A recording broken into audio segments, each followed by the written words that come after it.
Ким жүзгө чыкты? 4 нерсенин бирөөсү жок болсо, анын жашоосу бекер дейт бир туугандар. Акыркы айта турган сөзүм Хасан Басри деген олия болгон. Сахабалардын шакирти, Умар радалан шакирти айтат. Я ибн Адам дейт, адам баласы антал айям дейт. Сен календарсың дейт. Илгер календар көрдүңөр белеби? Туткан. 1, 2, 3, 4 аягында 30 болот. Сен календарсың дейт.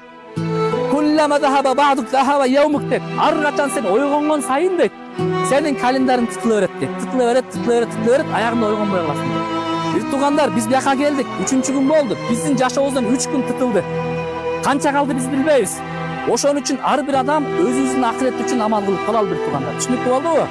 Эми умрадан Кыргызстанга барганда биз оңолуп баралы. Акыретти постоянно эстеп баралы. Жакшы амалдар кылам деп баралы. Менин көкүрөгүмдү тазалайм деп баралы бир туугандар. Түшүнүктүү болдубу, Даярбызбы бир туугандар? Аллах разы болгон болсун.